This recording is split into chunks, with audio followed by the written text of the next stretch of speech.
Hello everyone, welcome to the new world with IIT in thinking. तो दोस्तों, आज हम इलेक्ट्रोकेमिस्ट्री के सुपर 45 क्वेश्चन लेके आ चुके हैं। इससे पहले सॉल्यूशन जो भी फिजिकल के चैप्टर रहे हैं, ऑर्गेनिक इनऑर्गेनिक, सबके हमने करा दिए हैं। यह सुपर 45 क्वेश्चन पूरा का पूरा चैप्टर आपका रिवाइज कर देगा। सारे इंपॉर्टेंट कॉन्सेप्ट, सारे इंपॉर्टेंट एक्सेप्शन हमने हर वैरायटी प्रॉब्लम इस वीडियो में ले रखा है। अगर आप चाहते हो कि आपको कम समय में और आपको कॉन्फिडेंस आ जाए और आप चाहते हो और सवालों को प्रैक्टिस ना करना है, तो आप इस वीडियो को ज़रूर देखो। बाकी आप क्वालिटी कंटेंट है, आप इसमें देखो, फिर खुद ही जज करो मैं अपने से क्या ही बोलूँ। ठीक है, तो अगर आप इसको इलेक्ट्रोकेमिस्ट्री को अच्छे से करना चाहते हो तो आप इस वीडियो को देखो, सीखो। और हम ऐसे नहीं बोल रहे हैं, वैसे तो आप चाहे, स्पेशली मैंने बनाया नीट के लिए, पर ये दिमाग में रखा हुआ है कि इसमें पूरा जेई लेवल है ना। तो जेई वाले और नीट वाले बच्चे दोनों देख सकते हैं। और नीट वाले, सबसे पहले आप सुन लो, नीट 2025 का जो पेपर हमने कराया था 2 महीने में, वही आया था। इसका प्रूफ भी है जो कि हम आपको आगे बताएंगे।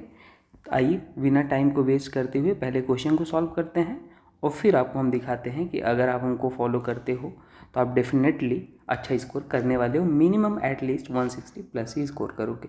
तो क्वेश्चन नंबर फर्स्ट है आपके सामने, आप अच्छे से पढ़ लो एक बार। बोल रहा है कि the EMF of the cell दे रखा है, जिंक से जिंक 2+ और कॉपर से Cu2+ से कॉपर जा रहा है at a temperature T1 kelvin is equal to the EMF of the second cell. जो भी दे रखा है आपको यहाँ पे, जिंक का एक सेल दे रखा है ये। तो बोल रहा है T1/T2 का वैल्यू क्या होगा। तो ये सेल मैंने लिख दिया पहले से, आपका टाइम वेस्ट ना हो। देखो एक चीज़ हमेशा याद रख लो, लेफ्ट साइड जो होता है वो होता है हाँ, ऐसे याद रख लो, लोन से लेफ्ट साइड ऑक्सीडेशन होता है, एनोड होता है, ठीक है, लोन और नेगेटिव चार्ज होता है। ये हम गैल्वेनिक सेल की बात कर रहे हैं। बस यहाँ पे क्या है, कॉन्सेंट्रेशन चेंज है, बाकी सेल तो सेम ही लग रहा है। ठीक, तो इसमें T1 T2, अच्छा पहले वाले में टेम्परेचर कितना है, यहाँ पे जो वैल्यू दे रखी है T1 टेम्परेचर, और ये वाला बोल रहा है इसके लिए T2 टेम्परेचर है, ये दोनों सेल के लिए। तो हम एक इक्वेशन जानते हैं, नर्स्ट इक्वेशन बोलते हैं। क्या बोलते हैं? Nernst equation. नर्स्ट इक्वेशन क्या होता है, ध्यान से देखना आप। ये होता है ई सेल। अच्छा, जब आपको स्टैंडर्ड कंडीशन ना हो ना, कॉन्सेंट्रेशन 1 मोलर के अलावा गिवन हो, तो आप नर्स्ट इक्वेशन का यूज करते हो। RT और अपने पास N क्या है, मोल, नंबर ऑफ इलेक्ट्रॉन लॉस और गेन। और यहाँ पे क्या हो जाएगा, ये वैसे तो यहाँ पे हम इसको Q से लिख देते हैं। तो ये नर्स्ट है ना, रिएक्शन कांस्टेंट होता है, मतलब प्रोडक्ट का कॉन्सेंट्रेशन जो हो जाएगा डिवाइड बाई रिएक्टेंट का कॉन्सेंट्रेशन। या कभी कभी इसको अगर हम मॉडिफाई करके लिखते हैं, मान लो यहाँ पे प्लस लिखा जाता है और ये सेम चीज़ हो जाएगा, RT लिख देते हैं, वैल्यू नहीं तो LN लिखो, है ना। अगर ये लिखते हो तो लॉग होता है। तो ये अपने पास ऑक्सीडेशन होता है और यहाँ पे क्या लिखा जाता है, रिडक्शन लिखा जाता है, अगर ये प्लस है तो। अदरवाइज आप Q लिख के हटा दो, ठीक है। तो यहाँ पे हम एट T1 टेम्परेचर पे अगर लिखेंगे, एट T1 के लिए नर्स्ट इक्वेशन लिखेंगे तो क्या हो जाएगा, ध्यान से देखना आप। T1 के लिए लिख रहे हैं तो E equal to E nought cell minus 2.303, और ये अपने पास हो जाएगा RT1 अपॉन NF, और ये क्या हो जाएगा, लॉग अपने पास जिंक 2+, है ना, मैंने क्या बोला, जिंक 2+ और डिवाइड बाई Cu2+ हो जाएगा। ध्यान से देखना, ऐसे अगर गिवन है तो डायरेक्टली ही लिख लिया करो। यहाँ पे जो होता है जिसका ऑक्सीडेशन, अगर सीधे सीधे यहाँ ऑक्सीडेशन है और यहाँ रिडक्शन है, तो आप यहाँ पे जो गिवन है वैल्यू वहाँ पे लिख लो, ठीक है। और यहाँ पे जो गिवन वैल्यू है यहाँ पे, उसको यहाँ लिख लो सीधे सीधे। और आगे मैं हिंट दूंगा, पहले एक बार सॉल्व कर लूँ ये कैसे लिखते हैं, पूरा डिटेल में बताता हूँ। एट T2 अगर आप लिखोगे तो ये अपने पास क्या हो जाएगा, E equal to E nought cell, इसे इक्वेशन नंबर 1 मान लो। और यहाँ पे क्या हो जाएगा, सेम 2.303 RT2, और ये क्या हो जाएगा अपॉन NF, और ये क्या हो जाएगा लॉग जिंक 2+, ध्यान से देखना, जिंक 2+ और डिवाइड बाई Cu2+। ठीक, सिंपल सी बात है। और एक चीज़ याद रख लेना, कॉन्सेंट्रेशन अलग है तो इसलिए हम नाम दे देते हैं। ये अपने पास 1 है, 1 वाला है, और ये क्या है अपने पास 2 है, 2 वाला है। तो ये इक्वेशन नंबर 2 है। तो हम एक काम कर लेंगे, फर्स्ट और सेकंड को डिवाइड कर देते हैं। जब फर्स्ट और सेकंड को आप डिवाइड कर दोगे तो अपने पास क्या आ जाएगा, देखो अपने पास, तो इसको फर्स्ट और सेकंड को डिवाइड कर दो तो सारी वैल्यू अपने पास कैंसिल आउट हो जाएंगी। ठीक है, देखो ये पूरा कैंसिल, ये कैंसिल, तो हमें T1 T2 जो निकल के आएगा, T1 और T2 जो निकल के आएगा वो अपने पास आ जाएगा 2 आ जाएगा। सीधी बात है। आप कहोगे 2 आपने कैसे लिख दिया, मैं आपको बताता हूँ कैसे लिख। आइए यहाँ पे हिंट आपको हम देते हैं। अब ये आपको हिंट देते हैं जिनको नहीं समझ में आया क्या हुआ है। ठीक है, देखो जब भी आप एक पूरा सेल लिखते हो कैसे लिखते हो मैं आपको समझाता हूँ। मैं एक का लिख के समझा देता हूँ आपको। देखो सबसे पहले लेफ्ट लोन याद रख लो, loan left side oxidation anode होता है और नेगेटिव चार्ज होता है, राइट साइड जस्ट उल्टा कर देना। ठीक है, तो यहाँ पे क्या हो जाएगा, इसका जो है इसका अपने पास ऑक्सीडेशन हो जाएगा लेफ़्ट साइड, और इसका क्या हो जाएगा रिडक्शन, और हो भी रहा है। अब सेल कैसे बनाएंगे, तो सबसे पहले आप हाफ सेल लिखते हो, जिंक से जिंक 2+ बनेगा, जिंक से जिंक 2+, बैलेंस कर लो, 2 पॉजिटिव है और लेफ्ट साइड 0 चार्ज है, तो हम 2 इलेक्ट्रॉन ऐड कर लेते हैं, इलेक्ट्रॉन मतलब नेगेटिव चार्ज होता है। ये हो गया इक्वेशन नंबर फर्स्ट। ये आपने ऑक्सीडेशन लिख लिया। अब रिडक्शन लिखो, Cu2+ से किस में जा रहा है, Cu में जा रहा है, लेकिन चार्ज नहीं बैलेंस है, 2 इलेक्ट्रॉन ऐड कर लो, इलेक्ट्रॉन मतलब नेगेटिव चार्ज। ये आ गया क्वेश्चन नंबर सेकेंड। हमेशा एक ऑक्सीडेशन लिखना और एक रिडक्शन लिखना, ऐसे ही करना। ठीक है, अब दोनों को आप ऐड कर लो, सेल हम बना रहे हैं, जब ऐड कर लेते हो आप तो इसमें क्या हो जाएगा, देखो जिंक से जिंक सॉलिड है और Cu2+ है। ठीक है, Cu2+ का कॉन्सेंट्रेशन 0.01 मोलर है और 2 इलेक्ट्रॉन है। रिएक्टेंट को ऐड करो, प्रोडक्ट को, और जिंक 2+ है और यहाँ पे 2 इलेक्ट्रॉन है। जिंक 2+ की वैल्यू आपको दे रखी है 0.1 और यहाँ पे कॉपर सॉलिड है। इलेक्ट्रॉन से इलेक्ट्रॉन कैंसिल हो गया और अपने पास फाइनल इक्वेशन निकल गया जिंक सॉलिड प्लस Cu2+, और सॉलिड का कॉन्सेंट्रेशन हमेशा 1 होता है, ये चीज़ मत भूलना। ठीक है, सॉलिड का कॉन्सेंट्रेशन जिंक का मतलब जो भी सॉलिड है उसका 1 हो जाएगा, तो जिंक 2+ और 0.1 और यहाँ पे कॉपर सॉलिड है। ठीक है, अब जब आप यहाँ पे लिखते हो आप नेक्स्ट इक्वेशन इसके लिए आप लगाओगे तो कैसे लगाओगे, देखो जब E लिखेंगे E = E0 - 2.303 और यहाँ पे क्या है R की वैल्यू कांस्टेंट T, और यहाँ पे देखो कितने इलेक्ट्रॉनों का आदान प्रदान हो रहा है, लॉस या गेन, तो इसमें 2 का अपने पास लॉस हो रहा है, उसमें 2 का गेन हो रहा है, तो N की वैल्यू वही होती है जो इलेक्ट्रॉन लॉस या गेन हो रहे हैं, तो 2 × F हो जाएगा, समझो आप।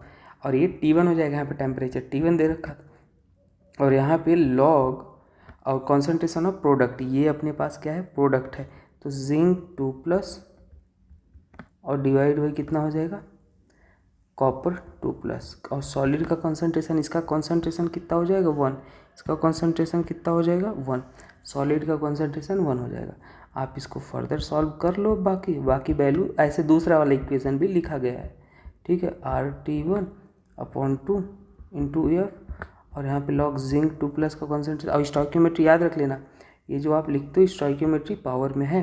ठीक है, यहाँ पे ये भी पावर 1 है, तो इसका अपने पास 0.1 और यहाँ पे क्या हो जाएगा 0.01। ये है इक्वेशन नंबर 1। सिमिलरली हम इक्वेशन सेकंड निकाले हैं। ठीक है, सिमिलरली हम सेकंड निकाल को डिवाइड, सिमिलरली सेकंड को निकालो इक्वेशन सेकंड, और 1 और 2 को डिवाइड करने पे जो T1/T2 है वो आया है 2। ठीक है, चलो आगे देखते हैं। आई होप आपको ये बात समझ में आ गई है। चलिए नेक्स्ट सवाल की तरफ आगे बढ़ते हैं। नेक्स्ट सवाल है आपके पास ये भी एकदम बढ़िया सवाल है। The conductivity of a saturated solution of AgX is इतना गिवन है कंडक्टिविटी। ठीक है, मतलब सॉल्व करते हैं, जो दे रखा है आप लिख लो। कंडक्टिविटी दे रखा है, कंडक्टिविटी को हम कप्पा से लिखते हैं, ऐसे लिख दिए, कितना है 3.5 × 10⁻⁻10। ठीक है, यूनिट हम नहीं लिख रहे हैं, इतना दे रखा है। और बोला है limiting molar conductivity of Ag+ and X-R इतना दे रखा है। तो देखो जो लिमिटिंग मोलर कंडक्टिविटी है, लिमिटिंग मोलर कंडक्टिविटी,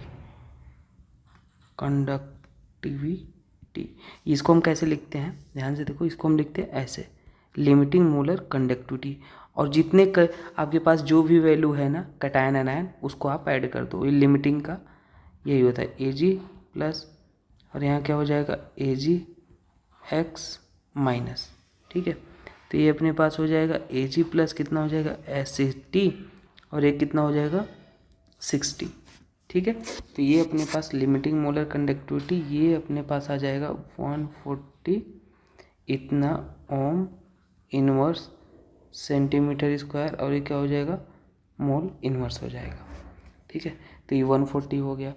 अब जो मोलर कंडक्टिविटी है, यहाँ पे मोलर कंडक्टिविटी का फॉर्मूला क्या होता है, K/1000 डिवाइड बाई कितना होता है, C होता है, C कॉन्सेंट्रेशन है, ठीक है। तो एट वेरी लो कॉन्सेंट्रेशन, याद रख लेना, जो मोलर कंडक्टिविटी है वो लगभग लिमिटिंग मोलर कंडक्टिविटी वो इक्वल हो जाते हैं।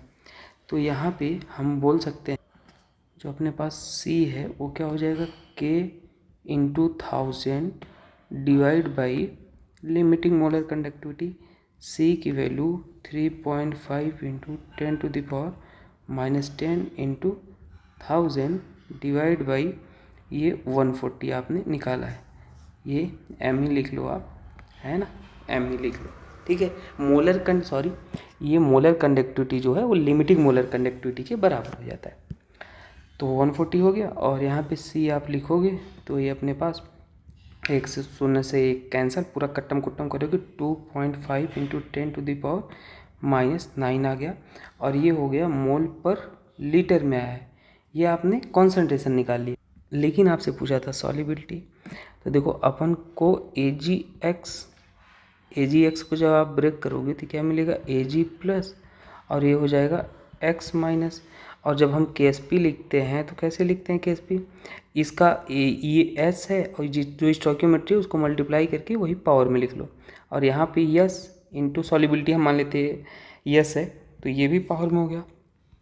तो जो Ksp है वो क्या हो जाएगा, s² हो जाएगा, s² होगा। और जो अपने पास s है, यहाँ पे s को हम लिख सकते हैं √Ksp, और ये क्या हो जाएगा Ksp का हाफ, और ये अपने पास कितना हो जाएगा, Ksp अपने पास कितना, और ये Ksp, सॉरी हमने गलत लिख दिया, ये तो सही है, Ksp ही तो निकालना था। तो अपन ने यस जो है, यस अपने पास कॉन्सेंट्रेशन के इक्वल होता है, सॉल्युबिलिटी कॉन्सेंट्रेशन मोल पर लीटर, और ग्राम पर लीटर में निकालना हो तो उसको मॉलिक्यूलर वेट से मल्टीप्लाई कर लेना है ना।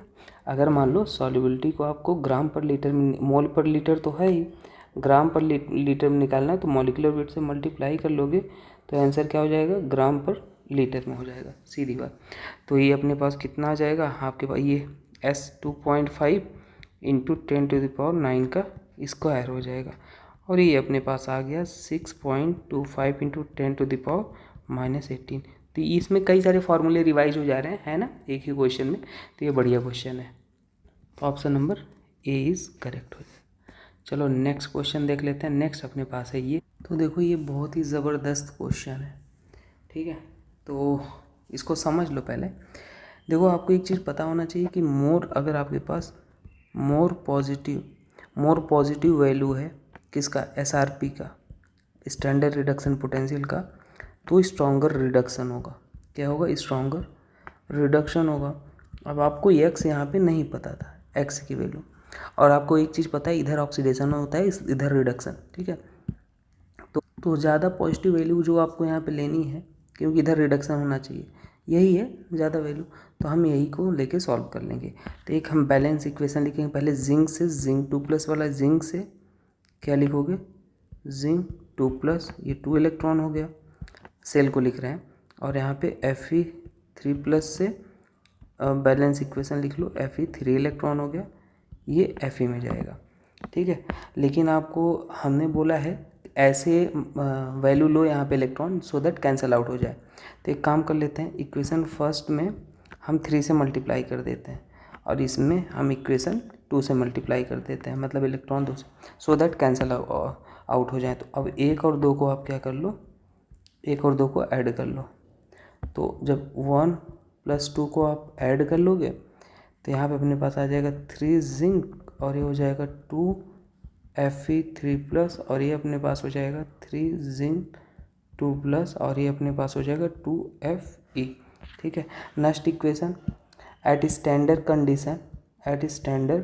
कंडीशन नेक्स्ट इक्वेशन क्या होता है ये भी याद रख लो। नेक्स्ट इक्वेशन जो होता है मतलब at 25 degree Celsius concentration 1 molar पे, जो नेक्स्ट इक्वेशन है वो होता है E = E0 - 0.06 लगभग लेते हैं, 59 भी कभी कभी ले लेते हैं, और लॉग क्यू होता है। सीधे सीधे आप सारी वैल्यू आर, टेम्परेचर आर की वैल्यू पुट करने पे स्टैंडर्ड कंडीशन पे ये आता है, ये भी याद रख लो, कैलकुलेशन ईजी हो जाता है।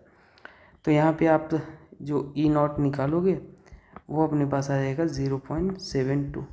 ठीक है, और एन की वैल्यू तो आपने देख लिया, एन की वैल्यू दोनों केस में कितना हो जाएगा, आप 6 ले लो। ठीक है, तो हम कैलकुलेट करेंगे और क्यू भी अपन निकाल ही लेंगे। क्यू यहाँ से अगर मान लो हम निकालते हैं, अलग अलग निकाल लेते हैं, तो क्यू क्या हो जाएगा, जिंक 2+ का स्क्वायर मतलब cube divide by Fe3+ square हो जाएगा। ठीक है, ये क्या हो जाएगा 0.5 का क्यूब, ये हो जाएगा 0.1 का स्क्वायर हो जाएगा, तो ये लगभग आ जाएगा 12.5। वैल्यू आपको पुट करनी होगी बस। अब यहाँ पे हम लॉग 12.5 कैलकुलेट कर लेंगे, तो ये भी वैल्यू आपको दे ही रखा है आधा लॉग को, तो इसको हम लिख सकते हैं 1 to 5 अपॉन, ये थोड़ा सा हार्ड सवाल आप मान सकते हो पर मैंने ऐसे दे दिया, समझ लो। ठीक है, तैयारी रख लो आप। लॉग 25 को 5 की पावर क्यूब लिख दिया, तो 3 बाहर आ गया 5, और ये हो जाएगा 3 × 0.7 - 1 और ये 1.1। तो इसीलिए बोलते हैं तैयारी ऐसी रखो कि पेपर कुछ भी हो, हमसे आप सॉल्व किए हो क्वेश्चन तो आपको कोई दिक्कत की बात नहीं है। ये हो जाएगा 6 और वो ये 1.1 हो जाएगा, वैल्यू आ जाएगा 0.709 वोल्ट। और एक चीज़ बता दूँ, E0 आप कैसे निकालते हो, अब ये भी आपको सिखा देता हूँ। जो E0 निकालते हो, E0 वो होता है SRP of cathode minus SRP of anode. जिसका स्टैंडर्ड रिडक्शन पोटेंशियल ज़्यादा होगा वो होगा कैथोड, जिसका कम होगा वो होगा एनोड। बहुत ही बड़ी बात मैंने आपको बता दी है अभी, ये आप याद रख लेना। ठीक है, तो यहाँ पे हमने ऐसे निकाला है, जो ऊपर हमारे पास ये वैल्यू आई है।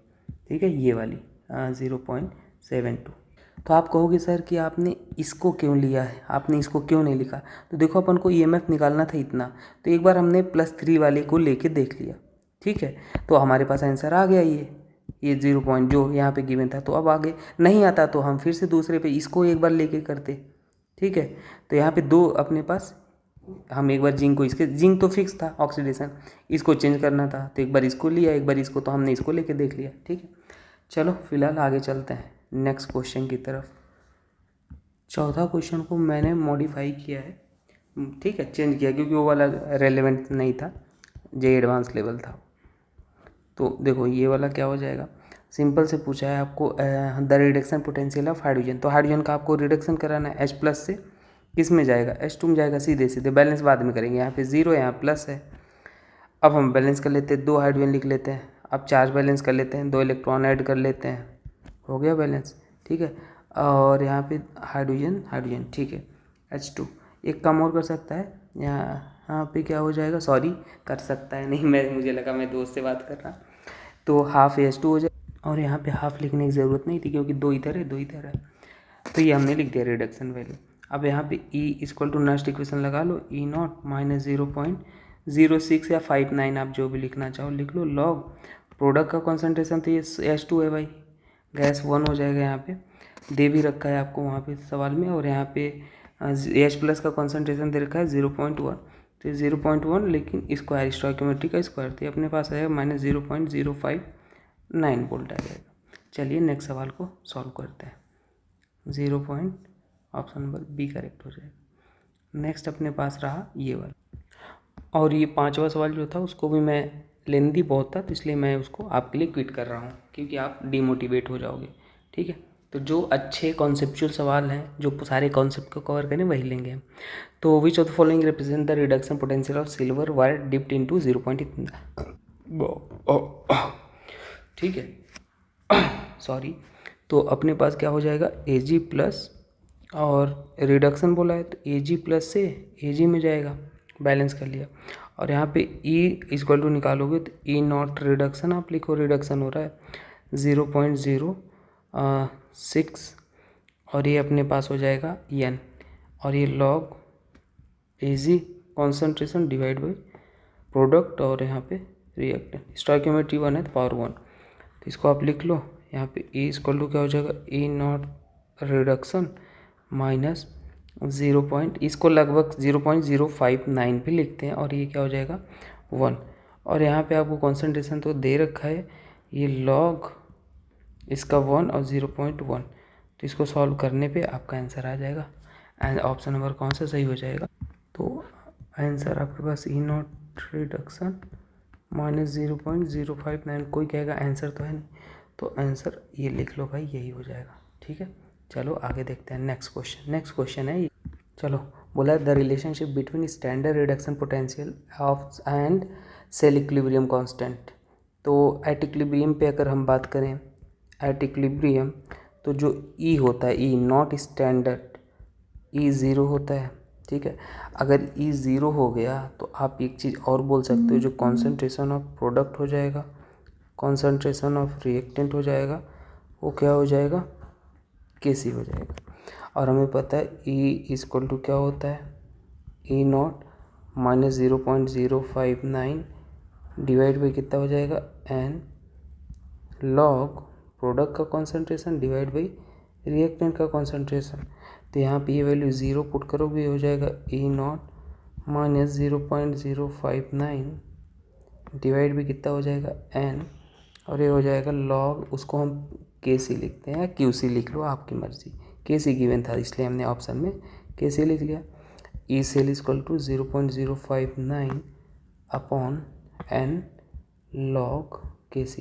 तो ये डायरेक्ट ही याद रख लो, एट इक्विलिब्रियम है ना, बार बार यूज होता रहेगा। ऑप्शन नंबर सेकंड करेक्ट है। चलो नेक्स्ट क्वेश्चन देखते हैं। नेक्स्ट बोला है कि during the electrolysis of molten sodium chloride the time required to produce 0.5 mole of chlorine gas using current. तो देखो इस क्वेश्चन को कैसे करना है, एक फैराडे लॉ होता है ना, इलेक्ट्रोलिसिस करते हो तो मैं डायरेक्ट आपको बोल देता हूँ, फॉर्मूला याद रख लो। Z इक्वल टू जो होता है, सॉरी W इक्वल टू जो होता है, W इक्वल टू होता है ZI into two into T. Z क्या है, इलेक्ट्रोकेमिकल इक्विवेलेंस है। ठीक है, और आपको पता है मास ऑफ, ध्यान से देखो यहाँ पे पूछा गया है मोल ऑफ क्लोरीन गैस, तो मास ऑफ 0.5 मोल बोला है ना, 0.5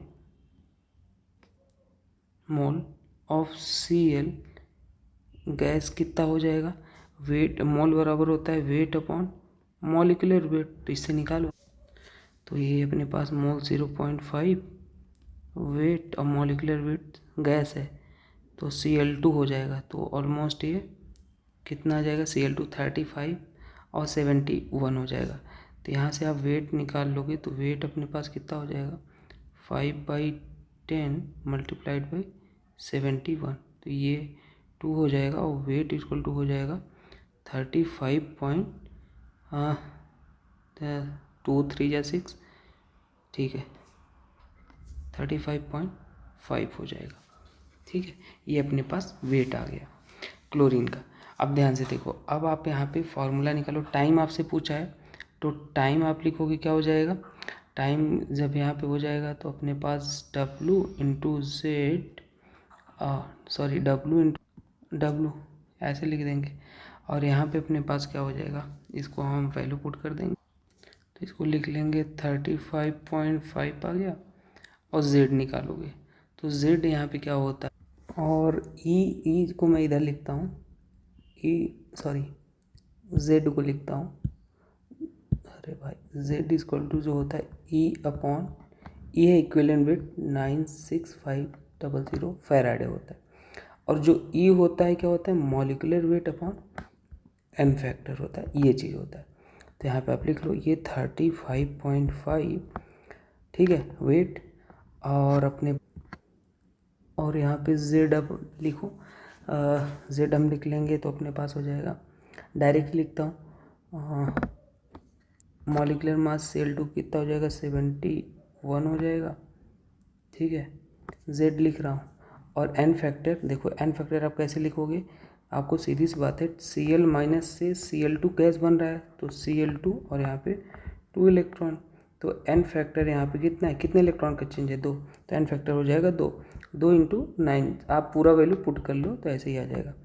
और यहाँ पे करंट आपके पास कितना गिवन है, 965 एम्पियर है, तो आप इसको सॉल्व कर लो, आपके पास आ जाएगा 100 सेकेंड आंसर आ जाएगा, ठीक है। तो ये सॉल्व कर लो, ईजिली हो जाएगा। चलो नेक्स्ट क्वेश्चन की तरफ आगे बढ़ते हैं। In an electrolytic cell current flow from, तो ये सिंपल सी बात है, एनोड से कैथोड जाएगा थ्रू द, एनोड से कैथोड और किधर की तरफ, एक्सटर्नल सर्किट की तरफ, ठीक है। तो गैल्वेनिक सेल का जो होता है उल्टा होता है इलेक्ट्रोलिटिक सेल में। चलो आगे देखते हैं। बोला है नेक्स्ट सवाल में, बोला है कि the desire amount of charge for obtaining 1 mole of aluminium from Al3। तो ध्यान से देखो, एल्युमिनियम Al से किस में जा रहा है, Al3+, और यहाँ पे क्या हो रहा है, 3 इलेक्ट्रॉन, ठीक है। तो द चार्ज ऑब्टेन इज, तो ध्यान से देखो, यहाँ पे स्टोइकियोमेट्री 1 है और यहाँ पे 3 इलेक्ट्रॉन है, तो आप इसको ऐसे बोल सकते हो कि 1 मोल एल्युमिनियम से कितने इलेक्ट्रॉन आपको मिल रहे हैं, यहाँ पे 3 इलेक्ट्रॉन। या हम इसी को डायरेक्टली जो स्टोइकियोमेट्री है उसको रिलेट, 1 फैरेड से आपके पास कितने मोल, सॉरी हाँ, 1 फैरेड से आपके पास कितने इलेक्ट्रॉन मिल रहे हैं, 3 इलेक्ट्रॉन मिल रहे हैं, सॉरी, मतलब आप इसको फैरेड से रिलेट कर सकते हो।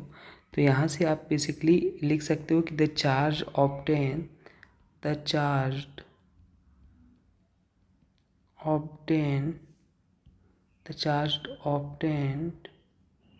कितना हो जाएगा, 3 इलेक्ट्रॉन, मतलब 3, जितने इलेक्ट्रॉन होते हैं उतने फैरेड आप लिख लिया करो।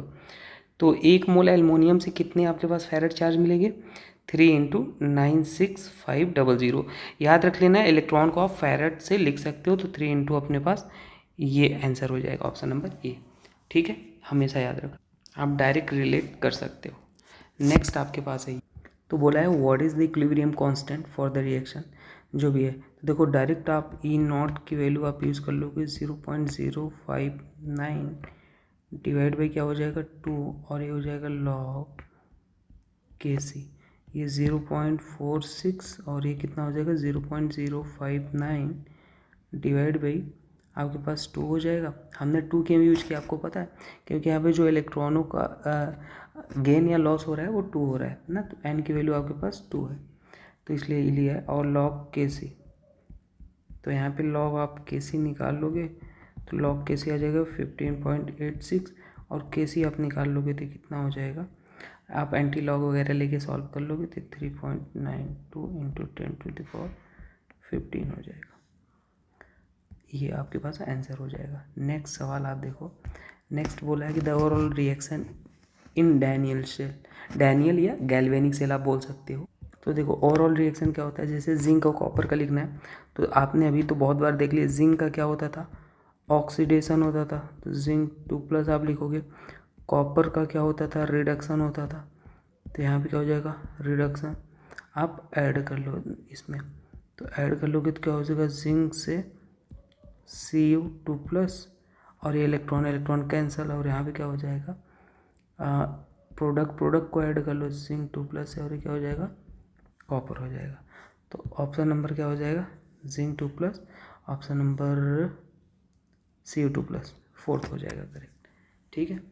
नेक्स्ट देखते हैं, the value of work done for the given cell is equal to, work done आपसे पूछा है, तो देखो बेसिकली आपको जो दे रखा है उसको लिखो, आपको दे रखा है E0Cr3+ से Cr, और इसकी वैल्यू है -0.74 वोल्ट, और आपको दे रखा है ई नॉट की वैल्यू Fe2+ से Fe, ये क्या हो जाएगा -0.44 वोल्ट। तो जब आप ई निकालते हो, ई नॉट सेल निकालते हो, क्या होता है SRP of cathode, SRP of cathode minus SRP of anode. Cathode और एनोड का पहचाने का तरीका, जिसका SRP ज़्यादा वो कैथोड, जिसका SRP कम वो एनोड। तो यहाँ पे आप निकाल लो, साफ साफ दिख रहा है -0.44, और ये क्या हो जाएगा माइनस प्लस 0.74, और ये अपने पास आंसर हो जाएगा 0.30 वोल्ट हो जाएगा। ठीक है, और ये आपके पास ओवरऑल सेल इक्वेशन लिखो, तो यहाँ पे हम ऑक्सीडेशन रिडक्शन लिख लेते हैं। तो ये कितना हो जाएगा, CR से किस में जाएगा, अगर हम यहाँ पे लिख रहे हैं बेसिकली रिडक्शन, तो कैथोड वाले का आप क्या कराओगे ऑक्सीडेशन, कैथोड नहीं लोन, ऐसे याद रख लो, लोन। ऑक्सीडेशन किसका होगा, कैथोड वाले का, और रिडक्शन होता है एनोड वाले का। तो कैथोड कौन सा था यहाँ पे, कैथोड था आपके पास 0.44 वाला।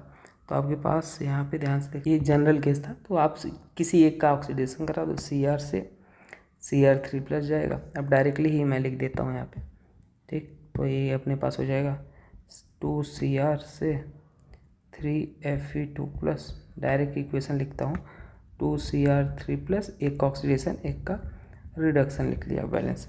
और एन की वैल्यू यहाँ पे देखोगे 6, टोटल आप लॉस या गेन इलेक्ट्रॉन एन 6। डब्ल्यू जो होता है, डब्ल्यू क्या होता है NFe0 होता है। तो यहाँ पे एन की वैल्यू 6 है, एफ की वैल्यू फैराडे होता है 96500 इंटू 0.30। हम वैल्यू सॉल्व कर लेंगे तो आ जाएगा 17.37 किलो जूल आ जाएगा, यही आंसर है। ठीक है, तो सीधे सीधे ये आपके पास जवाब हो जाएगा। वैसे इसको ये आंसर आता है जूल में, हम किलो जूल में चेंज कर लिए तो कोई ये नहीं बोलेगा सर आपने कैसे चेंज कर लिया, ये आता है आंसर किलो जूल में चेंज कर लिख लिए, 1000 से डिवाइड कर दिया तो 17 ये क्या हो जाएगा किलो जूल। ठीक, ऑप्शन नंबर सेकंड करेक्ट हो जाएगा। चलो नेक्स्ट देखते हैं। नेक्स्ट अपने पास ये है electrolysis involves oxidation and reduction respectively. तो देखो इलेक्ट्रोलिटिक सेल में ऐसे याद रख लो, जहाँ पे ऑक्सीडेशन होता है, ऑक्सीडेशन एनोड पे होता है, ठीक है, और रिडक्शन कहाँ पे होता है, कैथोड पे होता है। रिडक्शन कैथोड पे होता है, सीधी बात। ठीक, तो ऑप्शन नंबर ए ही करेक्ट हो जाएगा। नेक्स्ट क्वेश्चन अपने पास ये है, given below are two statement. पहला असर्शन गिवन है, in the Daniell cell if concentration of Cu2+ and Zinc2+ ion are double, the EMF of the cell will be doubled। देखो जो EMF होता है ना वो रिमेन सेम होगा, EMF remain same होगा, कॉन्सेंट्रेशन चेंज करने से कोई फर्क नहीं पड़ेगा, रिमेन सेम। तो स्टेटमेंट फर्स्ट जो है ना वो तो फॉल्स हो जाएगा। बट इसमें क्या बोला है दूसरा रीजन में, if the concentration of ion in contact with metal is double, electrode potential of half cell will change. Yes, ये करेक्ट है, तो ऑप्शन नंबर सेकेंड ये सही हो जाएगा। नेक्स्ट आप चेक करो, बोला the molar conductivity of conductivity in finite dilution given है, and the molar conductivity of AgCl। तो AgCl का आपको मोलर कंडक्टिविटी निकालना है, AgCl का। तो एक काम करो, इसका में निकालना है, गिवन क्या क्या है पहले ये देखो, AgNO3 गिवन है, तो AgNO3 को आप ब्रेक करके लिखो, है ना। AgCl हमें बनाना है, add subtract any how rearrange करके। और क्या गिवन है, NaCl गिवन है, NaCl को भी आप ब्रेक करके लिखो, Na+ और क्या हो जाएगा Cl-, बाद में क्या है NaNO3- है, तो यहाँ पे क्या हो जाएगा Na+ और NO3- है। अब हमें AgCl बनाना है, तो ध्यान से देखो क्या कर सकते हैं, ये इक्वेशन 1, इक्वेशन 2 और ये इक्वेशन 3, ठीक है। तो देखो हमें Ag चाहिए, तो हम एक काम कर लेते हैं, इक्वेशन फर्स्ट को ऐड कर देते हैं, सेकेंड को ऐड कर देते हैं, थर्ड को सब्सट्रैक्ट कर देते हैं, ठीक है। तो चलो करके देखते हैं क्या मिलेगा। तो फर्स्ट है Ag+ NO3-, सेकेंड है Na+ Cl माइनस, और थर्ड है Na प्लस, माइनस करना है, थर्ड माइनस करना है, minus low, minus Na plus, और यहाँ क्या हो जाएगा NO3 माइनस। तो ये अपने पास NO3 minus cancel out, Na plus cancel out, AgCl, yes बन गया। तो बस अब एक में जो जो था आप लिख लो, वैल्यू लिख सबका लिख लो। तो AgCl आप निकालोगे जब मोलर कंडक्टिविटी है ना, ऐसे लिखते हैं हम, ये हमने ये बना दिया है यहाँ पे, ये ऐसे होगा, ठीक है। तो ये अपने पास समथिंग लाइक फर्स्ट के लिए वैल्यू कितना गिवन था, 116.5, 110.3 और 105.2। तो ये आंसर आ जाएगा 121.6 Simon centimetre square mole inverse. Option number A correct हो जाएगा, ठीक है। नेक्स्ट सवाल देखते हैं। देखो नेक्स्ट सवाल भी बहुत ही इंटरेस्टिंग, बहुत ही मतलब फेमस क्वेश्चन है, ऐसे वाले पूछे जाते हैं। बोलता है कि order of reducing strength of given electrode, ठीक है। तो जो रिड्यूसिंग पावर होता है, रिड्यूसिंग स्ट्रेंथ पावर जो भी बोल रहे, जो रिड्यूसिंग पावर होता है वो क्या होता है, डायरेक्टली प्रोपोर्शनल, वो inversely to reduction potential SRP होता है, ऐसे समझो, ठीक है। तो more is the reduction potential, lesser is the reducing strength. तो इसके अकॉर्डिंग आप ऑप्शन अगर चेक करो तो यहाँ पे सबसे ज़्यादा आप देखो रिड्यूसिंग पोटेंशियल कहाँ पे हो। तो सबसे पहले आप देखो गिवन क्या है, वो रिडक्शन नहीं गिवन, A से A2 प्लस हो रहा है, मतलब यहाँ से 0 से +2 ऑक्सीडेशन गिवन है। आप इसको रिडक्शन, ऑक्सीडेशन गिवन एक वैल्यू है 1.1, तो इसको आप रिडक्शन बनाओ। रिडक्शन कैसे बनाओगे, हमें बनाना, ऑक्सीडेशन गिवन है और रिडक्शन बनाओगे इसको, तो जो भी वैल्यू गिवन हो वो नेगेटिव हो जाएगा, रिवर्स करना पड़ेगा, ये हो गया, ठीक है। बाकी भी आप देखो दूसरा केस में बनाओगे, रिडक्शन लिखो EB3 प्लस से B बनाओगे तो रिवर्स करना पड़ रहा है तो प्लस हो जाएगा, 0.9 वोल्ट हो जाएगा। और C तो आपको वही दे रखा है, C प्लस से C क्या दे रखा है, -0.7 वोल्ट। और E0 क्या है, D2 प्लस से D दे रखा है 0.5। अब यहाँ पे आप चेक कर लो। तो देखो हम किसको किसको अपन को चेक करना है, ये है ये वैल्यू और ये वैल्यू और ये। देखो आपको हमें निकालना है रिड्यूसिंग स्ट्रेंथ का स्ट्रेंथ। तो रिडक्शन पोटेंशियल सबसे कम कहाँ है, ये क्या है, मिनिमम वैल्यू है, देखो मिनिमम। तो इसका जो रिड्यूसिंग पावर हो जाएगा, रिड्यूसिंग पावर वो क्या हो जाएगा, मैक्सिमम हो जाएगा, ठीक है।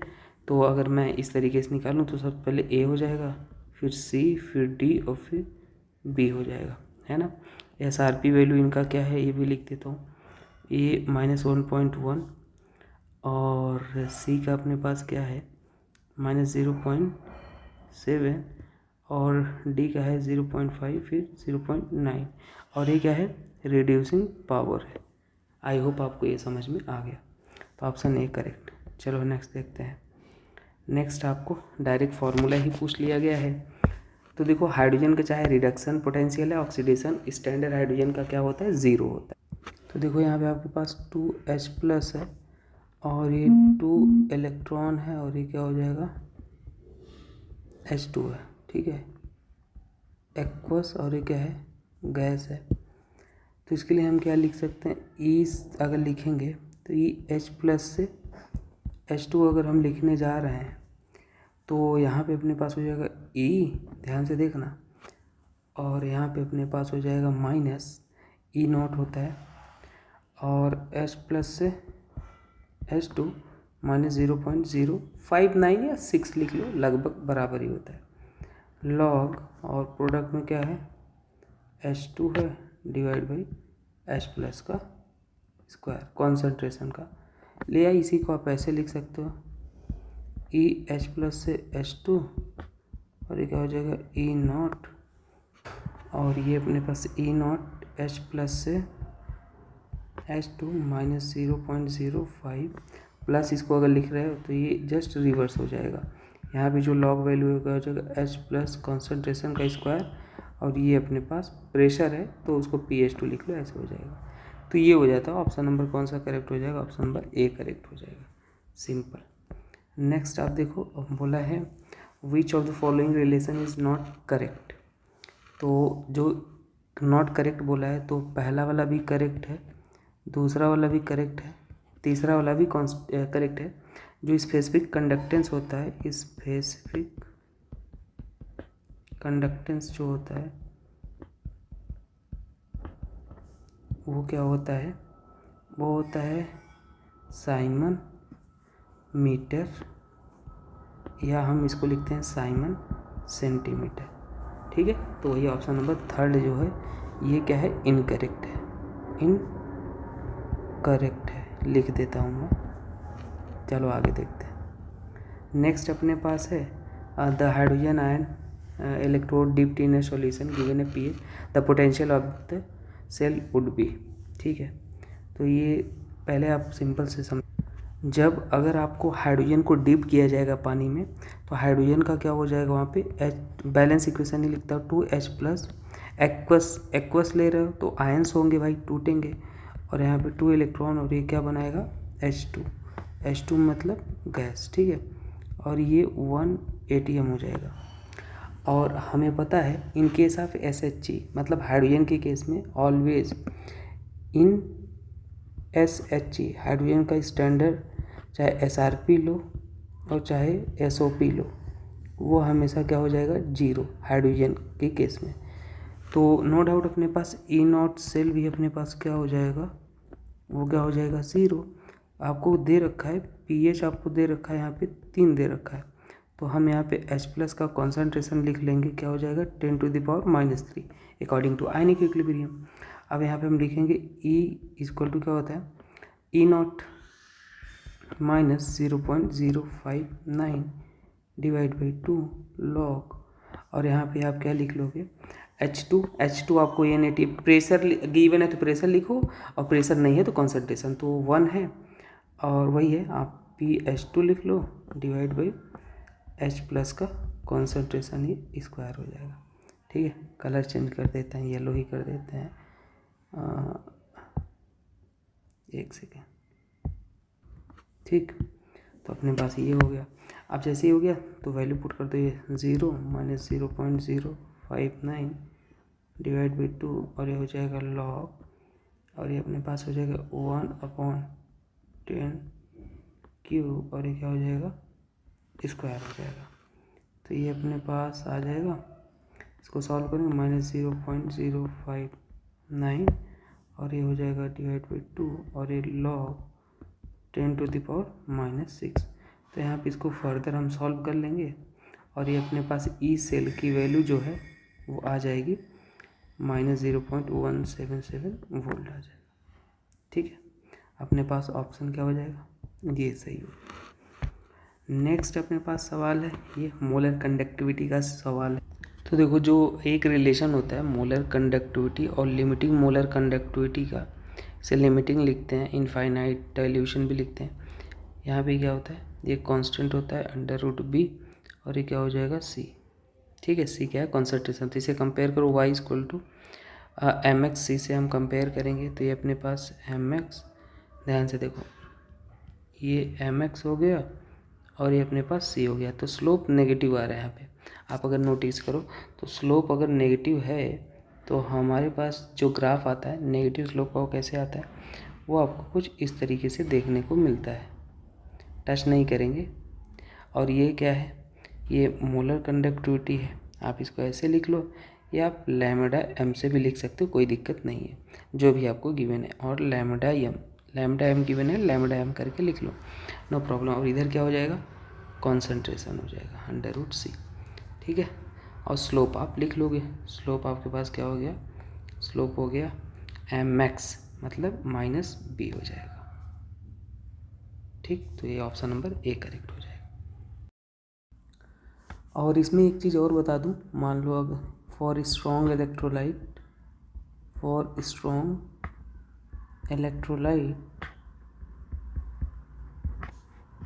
जो मोलर कंडक्टिविटी होता है वो इन्वर्सली प्रोपोर्शनल टू क्या होता है, कॉन्सेंट्रेशन होता है फॉर स्ट्रॉन्ग इलेक्ट्रोलाइट। तो ये भी आप याद रख लो।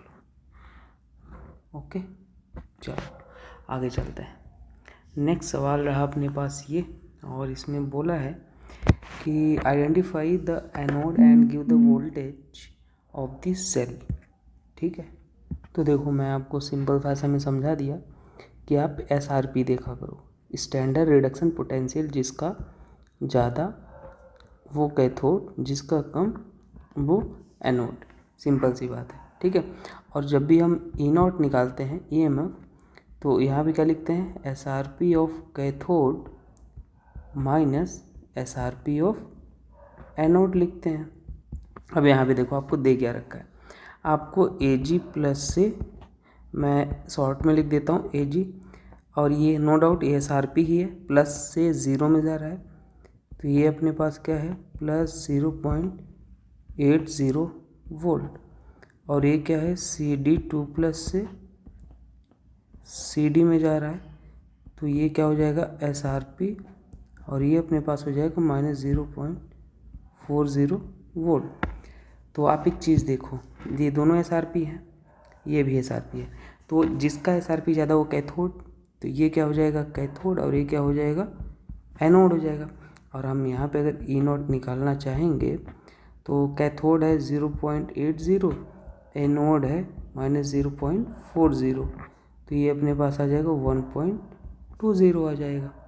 तो आंसर ऑप्शन नंबर कौन सा हो जाएगा यहाँ पे, ऑप्शन नंबर अपने पास थर्ड करेक्ट हो जाएगा। ठीक है, जो कि अपने पास वो एनोड है और E0 की वैल्यू कितनी आ रही है, 1.20। ठीक, चलो नेक्स्ट क्वेश्चन को देखते हैं। How much time does it take to reduce 3 mole of Fe3+ to Fe2+। ठीक है, तो आओ इसको सॉल्व करते हैं। तो देखो यहाँ पे सबसे पहले आप लिख लो इक्वेशन, क्या बोला है, कहाँ से रिडक्शन हो रहा है, Fe3+ से Fe2+ में हो रहा है। ठीक है, तो हम बैलेंस इक्वेशन लिखते हैं। राइट साइड में 2 पॉजिटिव है, लेफ्ट साइड में 3 पॉजिटिव, तो एक कम कर दो, इधर से नेगेटिव ऐड करके 1 इलेक्ट्रॉन नेगेटिव कम हो गया। अब ठीक है, देखो यहाँ पे how much time does it take to reduce 3 moles of Fe3+ to Fe2+। तो देखो यहाँ पे बेसिकली 1 मोल आयरन है जो स्टोइकियोमेट्री, और यहाँ पे 1 इलेक्ट्रॉन है। तो अगर आप ध्यान से देखो तो 1 मोल Fe3+ को रिड्यूस होने के लिए कितने इलेक्ट्रॉन रिक्वायर्ड है, कितने इलेक्ट्रॉन लग रहे हैं, 3 इलेक्ट्रॉन, और 3 इलेक्ट्रॉन को आप बोल सकते हैं 3 फैरेड। सिंपल सी बात, सॉरी 1 फैरेड, एक ही इलेक्ट्रॉन है ना, तो वहाँ पे हम 3 क्यों बोल रहे हैं, 1 फैरेड। तो 1 मोल Fe3+ को रिड्यूस करने के लिए 1 इलेक्ट्रॉन है, 1 फैरेड रिक्वायर्ड है। तो बोला है 3 मोल Fe3+ है, ये हम एक टॉफी का प्राइस 2 रुपये, तो 3 टॉफी का प्राइस मल्टीप्लाई करोगे, तो ये अगर 3 मोल गिवन है Fe3+, तो कितने अपने पास चार्ज रिक्वायर्ड होगा, 3 फैरेड। यहाँ पे फैरेड के टर्म्स में आप बताते, और 3 फैरेड की आप वैल्यू पुट कर लोगे, 3 × 96500। ठीक है, और इसको जब आप कर लोगे 289500, और ये गुलाम हो जाता है। ठीक है, जब आप यहाँ पे ये फैरेड और मतलब 3 × 96,500 को ऐड करते हो, तो ये गुलाम में होता है ये वैल्यू। अब देखो आपको पता है फिजिक्स में भी पढ़ते हो, Q = क्या होता है, I × T होता है। तो यहाँ पे T अपने पास क्या हो जाएगा, Q/I हो जाएगा, और Q अपने पास आपने निकाल लिया, ये चार्ज ही तो है, आपने निकाला जो ये फैरेड ही चार्ज में होता है, ये चार्ज ही होता है। तो ये अपने पास 289500 डिवाइड बाई करंट आपके पास कितना है, 5 है, करंट भी दे रखा है वहाँ पे 5, तो टाइम अपने पास आ गया 57900 सेकेंड। हाँ, ऑप्शन नंबर 4 करेक्ट हो जाएगा। चलो नेक्स्ट सवाल को देखते हैं। Number of faraday required to deposit 0.6 gram of Cu from CuSO4। मतलब कहाँ से कहाँ ये बोल रहा है, CuSO4 से Cu कितना डिपॉजिट होगा, मतलब CuSO4 से क्या बोला है, Cu, तो हम इसको आयनिक फॉर्म में लिख सकते हैं। यहाँ पे कॉपर कितने में, +2 में, तो Cu2+ से किस में जा रहा है, कॉपर में जा रहा है। हमने ऐसा क्यों लिखा आयनिक फॉर्म में, क्योंकि वो करना आसान होता है। अब देखो ऐसे लिख लिया, तो सीधी सी बात है, यहाँ पे 2 इलेक्ट्रॉन को आप फैरेड लिख सकते हो। अब आपको समझ आ गई ये बात। तो यहाँ पे 2 फैरेड से कितने आपके पास मोल कॉपर मिल रहे हैं, 1 मोल कॉपर मिल रहा है, 1 मोल कॉपर मिल रहा है, ठीक है। और मोल को आप लिख सकते हो, मोल क्या होता है, वेट अपॉन मॉलिक्यूलर वेट।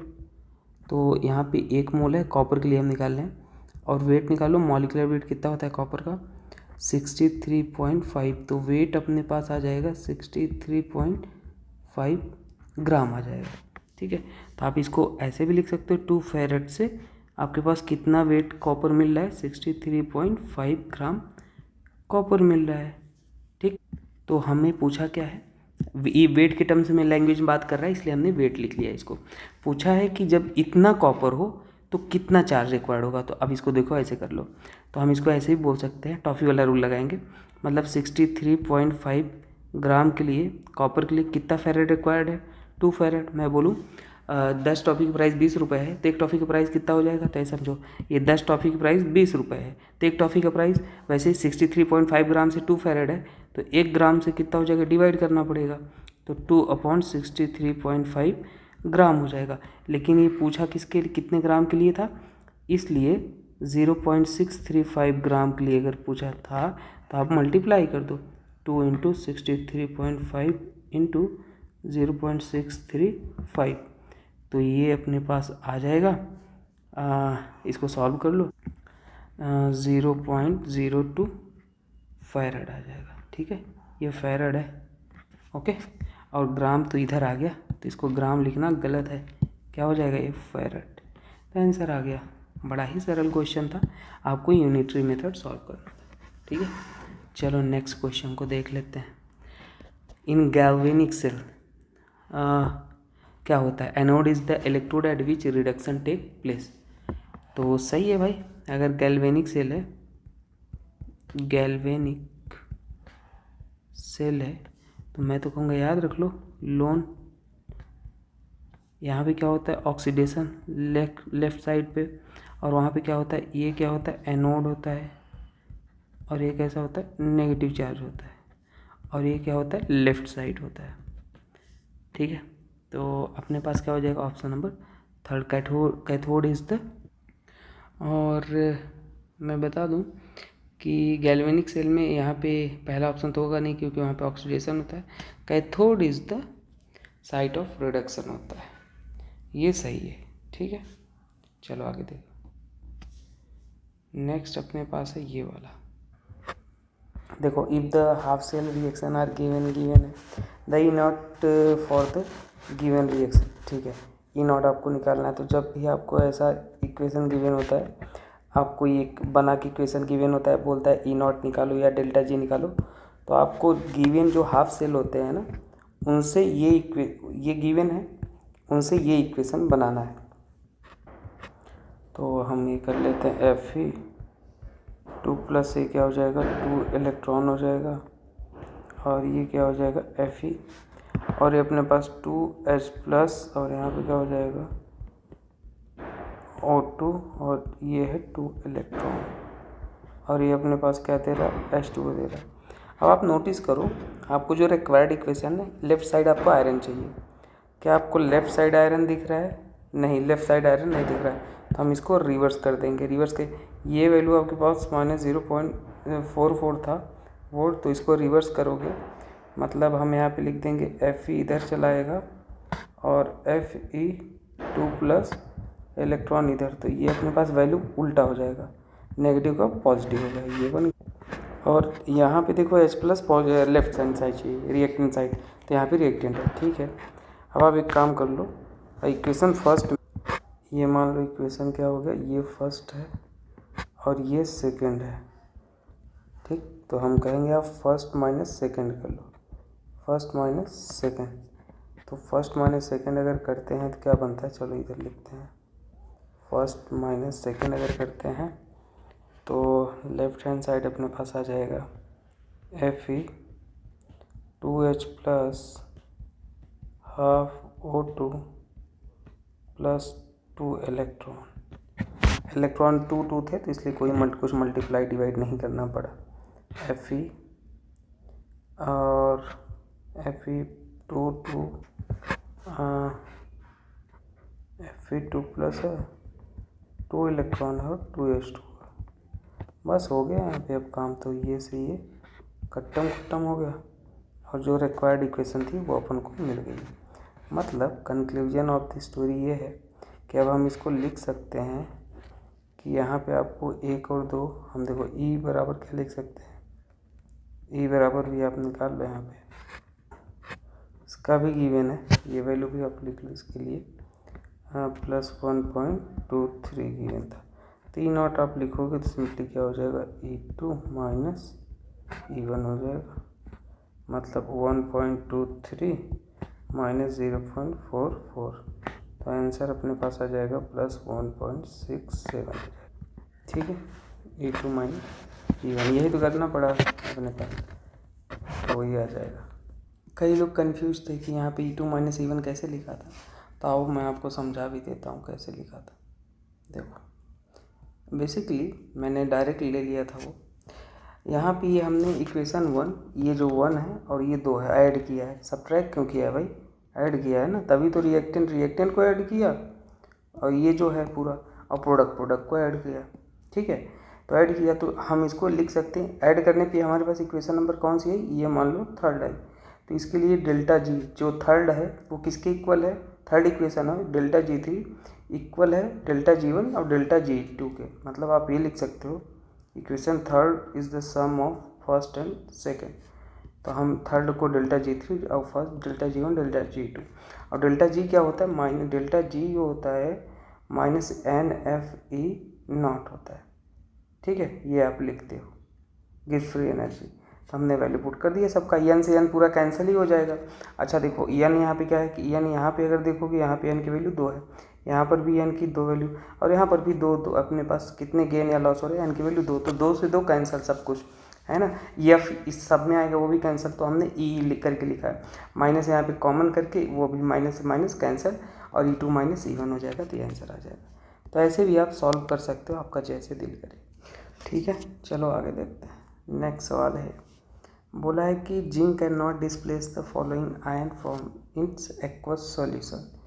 तो देखो zinc can not replace Na+ because zinc is less reactive. Zinc can't replace Na+ because electrochemical series याद होना चाहिए, जिंक इज लेस रिएक्टिव। अब इसके लिए आपको रिएक्टिविटी सीरीज याद होना चाहिए। ठीक है, चलो बाकी सब क्या है भाई, कम है जिंक से, तो वो रिप्लेस कर देगा। अब देखो ये है, तो सेल कांस्टेंट जी स्टार से लिखते हैं, ये क्या होता है, सेल कांस्टेंट होता है L/A होता है, लेंथ अपॉन, और इसका यूनिट सेंटीमीटर इनवर्स होता है। जो कंडक्टिविटी होता है, कंडक्टिविटी कप्पा, वो रेजिस्टिविटी का इनवर्स होता है, 1/रेजिस्टिविटी। It is the reciprocal of resistivity, इसको रेजिस्टिविटी बोलते हैं। ठीक है, और मोलर कंडक्टिविटी जो है, मोलर कंडक्टिविटी उसको पहले रेजिस्टेंस है वो लिख लो, रेजिस्टेंस। ठीक है, इसको R से लिखते हैं क्योंकि R बराबर ρL/A होता है, ρL/A होता है, इससे हम निकालते हैं फॉर्मूला, यहीं पे लिख लो ρL/A और ρL/A। और एक हो गया मोलर कंडक्टिविटी, तो मोलर कंडक्टिविटी जो होता है kappa into 1000 divide by C होता है। तो ये आप बहुत इंपॉर्टेंट है, आप याद रख लो, इन सब का यूनिट भी याद होना चाहिए, पूछा जाता है सेंटीमीटर इनवर्स। ठीक है, और इसका तो जस्ट रेजिस्टिविटी उल्टा कर लेना, और ये इसका आप याद रख लो। मोलर कंडक्टिविटी का जो थोड़ा कॉम्प्लिकेटेड है, तो मोल डेसीमीटर क्यूब आप लिख सकते हो। ठीक है, ये हो जाएगा। तो ऑप्शन नंबर क्या हो जाएगा, 55 का सेकेंड। ठीक है, 55 नॉट 27। नेक्स्ट अपने पास है ये वाला, बोला है कि limiting molar conductivity of NH4OH किसके इक्वल हो जाएगा। तो तो देखो मुझे ऐसा लगता है NH4OH आपको एनी हाउ सब्ट्रैक्ट ऐड करके लाना है। तो ऑप्शन नंबर मुझे NH4Cl लिख लो पहले। देखो 4 आप देखो NH4Cl माइनस कटायन एनायन के पार्ट में लिख लो Na प्लस OH माइनस, और ये क्या हो जाएगा Na प्लस और माइनस Cl माइनस। तो यहाँ पे अपने पास हो जाएगा ये कट्टम ये कट्टम। तो यस NH4 और OH माइनस बचे हैं, तो ये क्या हो जाएंगे NH4OH। ऑप्शन नंबर कौन सा करेक्ट हो जाएगा? 4th करेक्ट हो जाएगा। तो सिंपल है एकदम सवाल, कोई ज़्यादा कठिन नहीं था। अब ये की सवाल तो मोलर सेम सवाल है, molar conductivity of acetic acid आपको निकालना है, molar conductivity of acetic acid. तो आप देखो हम क्या कहेंगे, अब कटायन एनायन नहीं लिख रहे, आप सोडियम एसीटेट ले लो, molar conductivity of sodium acetate, उसको ऐड कर दो मोलर कंडक्टिविटी ऑफ HCl, फिर लिख दो मोलर कंडक्टिविटी ऑफ NaCl। तो ये अपने पास हो जाएगा क्या, हाँ इसको हम वैल्यू, ये सब का वैल्यू गिवन है, इसका हो जाएगा 91, 426 पॉइंट इतना और 126 इतना। तो ये अपने पास हो जाएगा 3971 ओम इनवर्स, और ये क्या हो जाएगा सेंटीमीटर स्क्वायर, क्या हो जाएगा mole inverse. Option 4th correct. ठीक है, तो वही बात है, आप ब्रेक करके लिखोगे तो CH3COONA plus H plus Cl minus और माइनस Na प्लस और क्या हो जाएगा माइनस Cl माइनस, ये कट्टम कुट्टम हो जाएगा Na से Na कट्टम कुट्टम बचा क्या, एसिटिक एसिड ही बचा ना, तो ये इसके इक्वल है। तो आप ऐसे इसको सॉल्व करते हो। चलो नेक्स्ट सवाल देखते हैं। तो करेक्ट रिप्रेजेंटेशन क्या होना चाहिए आपको, देखो ये आप ये सवाल तो हलवा लगेगा। Cu कॉपर है, सॉलिड है, Ag प्लस है, और ये क्या है Cu2 प्लस है एक्वस, और ये क्या है 2Ag प्लस है सॉलिड। देखो लेफ्ट साइड लोन याद रखो, लेफ्ट साइड क्या होना चाहिए ऑक्सीडेशन। तो ऑक्सीडेशन किसका हो रहा है, यहाँ पे हो रहा है इसका ऑक्सीडेशन हो रहा है, ध्यान से देख। तो इसको आप ऐसे लिख सकते हो Cu से सॉलिड से किस में जाएगा Cu2 प्लस एक्वस हो जाएगा, और यहाँ पे लेफ्ट हैंड साइड क्या है Ag प्लस एक्वस से Ag हो जाएगा, इसका रिडक्शन होना चाहिए। तो लेफ्ट साइड ये लेफ्ट है, लेफ्ट अपने पास ऑक्सीडेशन करा दिया और राइट अपने पास क्या करा दिया रिडक्शन करा दिया। ठीक है, ऑप्शन नंबर ए करेक्ट हो गया।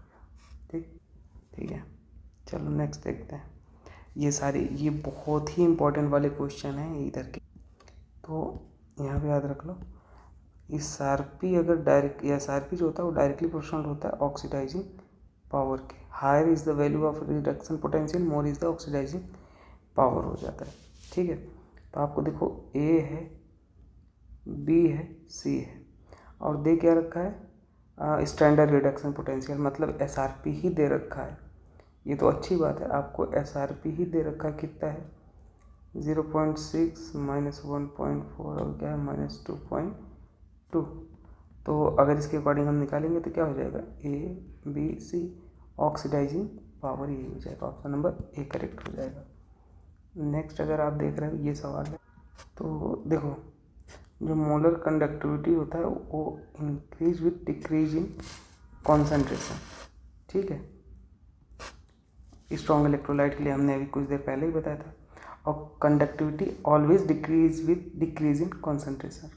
कंडक्टिविटी वो मोलर कंडक्टिविटी है, और एक conductivity always decrease with decrease in concentration. ठीक, तो मेरे ख्याल से option number 4th both statement are incorrect हो जाएगा। चलो नेक्स्ट देखते हैं। बोला है when salt bridge is removed from the cell it's volt.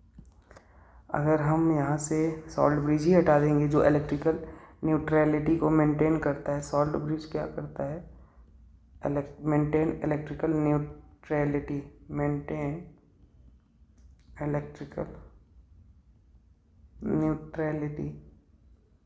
Neutrality. तो हमारे पास जो पोटेंशियल है वो कितना हो जाएगा पता है, वोल्टेज अगर इफ़ रिमूव्ड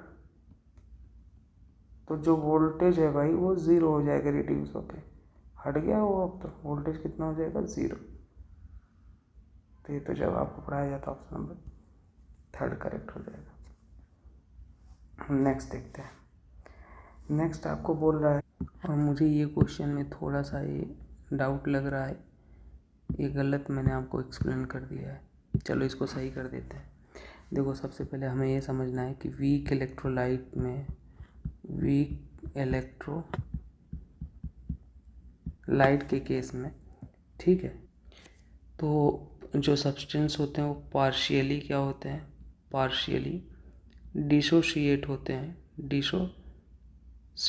हैं, मतलब ऑन डाइल्यूशन, मतलब हम ये बोल सकते हैं कि जब आप डाइल्यूट करोगे on dilution number of ions increase होंगे,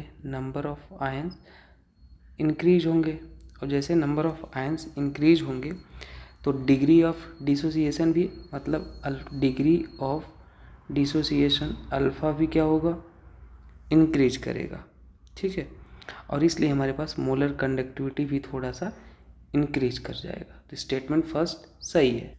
और फिर ये बोल रहा है कि as dilution increase ionisation of weak electrolyte increase, yes, first और सेकेंड दोनों सही है, first and second is correct and second is the correct explanation, both first and second statement is correct.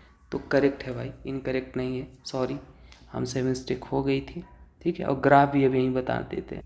देखो भाई स्ट्रॉन्ग इलेक्ट्रोलाइट अगर है तो graph ऐसे आता है, लीनियर कर्व आता है, मोलर स्ट्रॉन्ग इलेक्ट्रोलाइट के केस में ऐसा आता है, और अगर वीक इलेक्ट्रोलाइट है तो वीक इलेक्ट्रोलाइट में जो कर्व आता है वो ऐसा आता है, ठीक है, तो याद रख लो ये चीज़ें।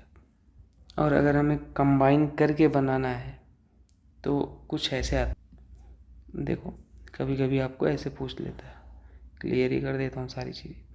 यहाँ मोलर कंडक्टिविटी, ये कॉन्सेंट्रेशन है, तो ये थोड़ा सा ये वाला जो ग्राफ होता है ये स्ट्रॉन्ग इलेक्ट्रोलाइट का ऐसे आप दिखाते हो, ठीक है, ये स्ट्रॉन्ग इलेक्ट्रोलाइट है, एक कॉमन करके हम दिखा रहे हैं, और ये वाला आप ऐसे दिखाते हो वीक इलेक्ट्रोलाइट के केस में, तो ये आपके पास ग्राफ करेक्ट है। और यहाँ पे स्ट्रॉन्ग इलेक्ट्रोलाइट KCl जो था ना वो स्ट्रॉन्ग इलेक्ट्रोलाइट था, KCl क्या था, स्ट्रॉन्ग इलेक्ट्रोलाइट था, इसलिए हमने स्ट्रॉन्ग वाला बनाया था, ठीक।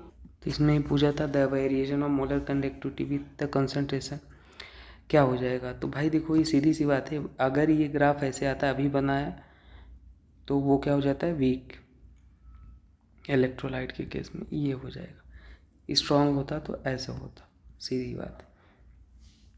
चलो आगे देखते हैं नेक्स्ट।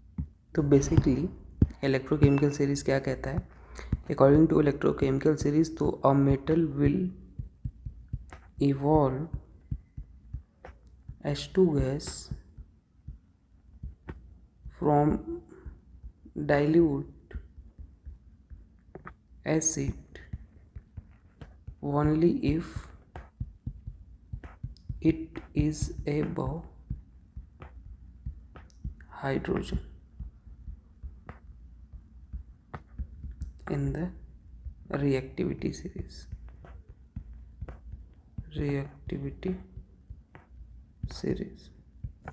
ठीक है। If metal is below hydrogen it can not displace hydrogen from dilute. जैसे देखो magnesium, zinc, lead can evolve H2, लेकिन Pt कैन नॉट इवॉल्व। तो ऑप्शन नंबर कौन सा हो जाएगा, Pt, ठीक है। इलेक्ट्रोकेमिकल सीरीज आपको देखना पड़ेगा। देखो फॉर स्पॉन्टेनियस होने के लिए कुछ चीज़ें आपको याद रख लेना है, मतलब डेल्टा जी जो गिफ्ट फ्री एनर्जी होता है वो लेस देन 0 होना चाहिए, और जो E0 सेल होता है वो ग्रेटर देन 0 होना चाहिए, ठीक है। तो अपने पास ऑप्शन नंबर मेरे हिसाब से बी करेक्ट हो जाना चाहिए सबसे पहले। चलो नेक्स्ट देख लेते हैं। नेक्स्ट बोला है for a given half cell aluminium on increasing the concentration of aluminium ion the electrode potential will. तो देखो आपको क्या करना पड़ेगा, एल्युमिनियम 3+, पहले आप नस्ट इक्वेशन लिख लो इसके लिए, तभी आप समझ पाओगे। तो यहाँ पे नस्ट लिखोगे तो क्या हो जाएगा, E equal to E naught, aluminium के लिए लिख रहा हूँ, और जो इक्वेशन है 0.59 या 6 लिख लो, और ये क्या हो जाएगा log 1 सॉलिड के लिए, और Al3+ आयन का कुछ भी कॉन्सेंट्रेशन है इन केस। तो क्लियरली अगर हमारे पास E इंक्रीज होगा ऑन इंक्रीजिंग Al3+, ठीक है, तो अपने पास क्या हो जाएगा, इंक्रीज हो जाएगा, सिंपल। ठीक, चलो आगे देखते हैं। मैथमेटिक्स से सॉल्व किया है यहाँ पे, क्योंकि हमने क्या किया है, इसको प्लस लिखेंगे तो ये ऊपर आ जाएगा एल्युमिनियम, तो ये कहीं ना कहीं डायरेक्टली प्रोपोर्शनल है Al3+ के, तो इसलिए हमने ऐसे दिखा दिया। चलो नेक्स्ट सवाल को सॉल्व करते हैं। नेक्स्ट सवाल है ये वाला, बोला है द कैलकुलेट CO2+ से CO। तो देखो भाई, इसको आप इक्वेशन वही डेल्टा जी वाला जो आप रीअरेंजमेंट इक्वेशन नहीं था पहले से आपने किया था, वैसे ही करोगे। तो देखो जो गिवन है मैं लिख लेता, CO2+ से 2 इलेक्ट्रॉन लिखोगे, और यहाँ पे क्या गिवन है, कॉपर गिवन है, इसके लिए वैल्यू है 0.337। दूसरा अगर आप लिखोगे तो Cu+ से यहाँ पे क्या हो जाएगा, Cu2+, और ये अपने पास एक इलेक्ट्रॉन ऐड कर दोगे तो क्या हो जाएगा, -0.153 वोल्ट। ठीक है, अब आप भी एक काम कर लो, इसमें 2 से मल्टीप्लाई भी कर दो इस इक्वेशन में, so that electron cancel out हो जाए। ठीक है, 2 से आप मल्टीप्लाई करके, और इन दोनों इक्वेशन को आप ऐड कर लो। तो ऐड करते हैं, Cu2+ से और कॉपर से कॉपर कुछ कैंसल आउट हो जाएगा, यहाँ पे ये वाला कैंसिल ही हो जाएगा, इससे ये कैंसिल हो जाएगा। ठीक है, और 2 से मल्टीप्लाई करने की ज़रूरत नहीं है, मल्टीप्लाई कर दोगे तो मैटर गड़बड़ हो जाएगा। तो अब लिख लो, तभी वो कैंसिल होगा ना, मल्टीप्लाई कर दोगे तो यहाँ 2 आ जाएगा, फिर कैंसिल कैसे करोगे, तो नहीं अपने पास Cu+, हाँ अब सही है, इलेक्ट्रॉन, और ये आ जाएगा, रिक्वायर्ड इक्वेशन भी आ जाएगा। तो इक्वेशन 1 है, इक्वेशन 2 है, अब ये इक्वेशन 3 है। तो थर्ड इक्वेशन जो आई है वो कैसे आई है, इक्वेशन 1 और इक्वेशन 2 को ऐड करने पे आई है। तो अब इसको हम लिख सकते delta G not 3, delta G not 1, और ये डेल्टा जी 2 हो जाएगा। तो ऐसे -N3 F E03 Faraday constant, तो कांस्टेंट ही है नॉट 1, और ये क्या हो जाएगा N2 F E02। तो हम इसको सॉल्व करेंगे, और ये क्या हो जाएगा, ये हो जाएगा। आपको ये काम कॉमन करके आप कैंसिल आउट कर सकते हो, ये नेगेटिव चार्ज भी कैंसिल आउट हो जाएगा, N03, और ये क्या हो जाएगा N1 E01 plus N2 E02, तो 1 E03, और यहाँ पे हो जाएगा 2 × 0.337, और ये N2 1 -0.153, E03 अपने पास हो जाएगा 0.521, ये अपने पास। ठीक है, ऑप्शन नंबर कौन सा हो जाएगा, ऑप्शन नंबर ये करेक्ट हो जाएगा। तो ऐसे इसको सॉल्व करना था, इजी सवाल था। कैलकुलेट रिडक्शन पोटेंशियल आपको बोला है, तो देखो हाइड्रोजन के लिए तो हमेशा कुछ भी ऑक्सीडेशन रिडक्शन सब 0 होता है, तो ई रिडक्शन और E0 रिडक्शन सीधे सीधे लिख लो 0.059 लिख लो, और चाहे 6 लिख लो, बात देखिए। ठीक है, अब यहाँ पे हाइड्रोजन जो अपने पास है 2H+ रिडक्शन हो रहा है, तो ये क्या हो जाएगा H2 1 ATM, सिंपल गैस है ना। और यहाँ पे हाइड्रोजन के केस में तो आप कुछ भी लिख लो सब 0 हो जाएगा, ASHG। तो ये अपने पास क्या हो जाएगा, ये सॉरी ये E, और ये क्या हो जाएगा 0 -0.59 डिवाइड बाई 2, और ये क्या हो जाएगा log PH2, और अपॉन क्या हो जाएगा H+ का स्क्वायर हो जाएगा। ठीक, और हमें पता है जो H+ होता है आयनिक इक्विलिब्रियम में पढ़ते हैं, क्या होता है Ka × C होता है। ठीक है, तो यहाँ पे Ka की वैल्यू आपको दे रखा 1.8 × 10⁻⁵, और C क्या हो जाएगा 0.1, तो ये अपने पास आ जाएगा 1.8 × 10⁻⁶। अब हम इक्वेशन में पुट करेंगे तो क्या हो जाएगा E naught reduction equal to -0.059। N की वैल्यू अपने पास 2 है ना, 1/1.8। एच प्लस की वैल्यू कॉन्सेंट्रेशन 10⁻⁻⁶, तो आंसर आ जाएगा -0.169 वोल्ट। तो ये देखो बहुत ही प्यारा सवाल था, कई सारी चीज़ें आयनिक की भी यूज कर लिया, तो इसीलिए सवाल लिए थे ये वाले हम, जिससे आपका पूरा कॉन्सेप्ट ही स्ट्रॉन्ग हो जाए। तो देखो जैसे अपने पास क्या निकालना है, मैक्सिमम वर्क डन, तो W क्या होता है, डेल्टा G माइनस NFE। आप कहोगे एक सवाल में नेगेटिव नहीं लिखा था, क्योंकि ऑप्शन नहीं था इसलिए हमने नहीं लिखा, तो है ना, मैग्नीट्यूड लिख लिया। जिंक 2+, और यहाँ पे क्या हो जाएगा 2 इलेक्ट्रॉन, इक्वेशन 1। ऑक्सीडेशन लिख लो Cu2+, जो भी सवाल को आप देखो सिंपल इक्वेशन बनाना है, Cu इक्वेशन नंबर 2। आप एक काम करो, फर्स्ट और सेकेंड को ऐड कर लो, तो जिंक इलेक्ट्रॉन से इलेक्ट्रॉन कैंसिल आउट हो जाएगा, और ये अपने पास हो जाएगा जिंक 2+ कॉपर हो जाएगा। फिर हमें यहाँ पे ई नॉट भी निकाल लो, SRP of cathode minus SRP of anode, तो ये अपने पास 0.34 माइनस 0.76, ये हो जाएगा 1.10 वोल्ट हो जाएगा। ठीक है, और W मैक्सिमम आप निकालोगे तो क्या हो जाएगा, -NFE E not -2 into value put कर दो, और ई नॉट 1.1, तो ये अपने पास आएगा -12300, ये आंसर आ जाएगा। ठीक है, मैंने कुछ एक्स्ट्रा लिख दिया, ऐसा मुझे फील हो रहा है, देख लेते हैं एक बार, और -212300 जूल आ जाएगा। किलो जूल में पूछेगा, डिवाइड बाई 1000 कर देना। ठीक है, तो ये सिंपल सवाल है। अब यहाँ पे कॉन्सेंट्रेशन सेल क्या होता है, जब सेम ही एलिमेंट का, देखो X का ऑक्सीडेशन, X का रिडक्शन, तो उसे बोलते हैं concentration cell. Concentration cell, same element का ऑक्सीडेशन और रिडक्शन होता है।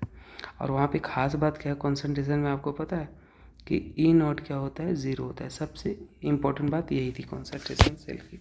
ठीक है, चलो अब यहाँ पे लिखते हैं, तो पहले ऑक्सीडेशन का लिख लो, X से कहाँ जा रहा है, N+, और यहाँ पे N इलेक्ट्रॉन लिख लो, कॉन्सेंट्रेशन भी दे रखा है कितना, 1/20, और रिडक्शन लिख लो, XN से N इलेक्ट्रॉन, और यहाँ पे क्या जा रहा है, X।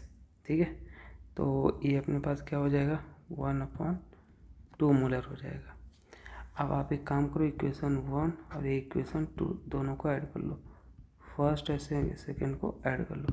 तो फर्स्ट और सेकेंड को जब ऐड कर लो, तो यहाँ पे आपके पास सीधे मैं लिख दूँ डायरेक्ट, ये आपके पास आ जाएगा XN+, ध्यान से देखना, ये XN+ है जिसका 1/2 मोलर कॉन्सेंट्रेशन है, और ये भी XN+ आएगा, लेकिन कॉन्सेंट्रेशन 1/20 मोलर है। ठीक, नहीं कंफ्यूज हो जाओगे। अब यहाँ पे ई नॉट निकालो, E naught -0.059 upon N log product upon reactant, तो ये क्या हो जाएगा, ई की वैल्यू आप लिखो 0 और -0.059, एन की वैल्यू कितना हो, तो एन ही है, एन इलेक्ट्रॉन का गेन या लॉस हो रहा है, लॉग प्रोडक्ट में 1/20, रिएक्ट में 1/2, सॉल्व करेंगे तो ई की वैल्यू अपने पास निकल के आएगी -0.059 अपॉन एन लॉग 10⁻⁻1, और यहाँ पे ई की वैल्यू अपने पास दे रखी है 0.029, और ये -0.059। ठीक है, माइनस से माइनस तो कैंसिल हो जाएगा, वो इधर आ गया, और n/1 को इधर ले ली, log 10 की वैल्यू 1, तो n की वैल्यू अपने पास आ जाएगी 2, लगभग ये 2 के इक्वल है, तो ये 2 आ जाएगा। ठीक है, तो ये भी बढ़िया सवाल था, इसको भी आप सॉल्व कर सकते हो, दोनों को ऐड करके आ गया, ये निकालोगे ना, क्योंकि एक तो कैंसिल हो जाएगा, ये सॉलिड से हटा ही दो, तो यही तो बचेंगे, इलेक्ट्रॉन से इलेक्ट्रॉन भी कैंसिल आउट हो जाएगा। ठीक, चलो आगे देखते हैं। Next, the electrochemical equivalent of copper इतना है, calculate amount of copper deposited. जैसे डिपॉजिट पूछता है तो W = ZIT, Z क्या है, इलेक्ट्रोकेमिकल इक्विवेलेंस, Z क्या है, इक्विवेलेंट वेट अपॉन 96500 कूलम, और E क्या है, molecular weight divide by N factor. ठीक, अब यहाँ पे हम लिखेंगे W क्या हो जाएगा जेड आप निकाल लो पूरा अच्छे से। यहाँ पे हम वैल्यू पुट करके निकालेंगे 0.0003296, आई की वैल्यू 0.5 और ये 6, और हमें यहाँ पे गिवन था इलेक्ट्रोकेमिकल, तो कोई लफड़ा ही नहीं था, 0.4944 ग्राम आने का। ठीक आंसर। नेक्स्ट देखो क्या बोला है, calculate molar conductivity of oxalic acid. बहुत ही बेहतरीन फार्मूला आपको बताने वाला हूँ।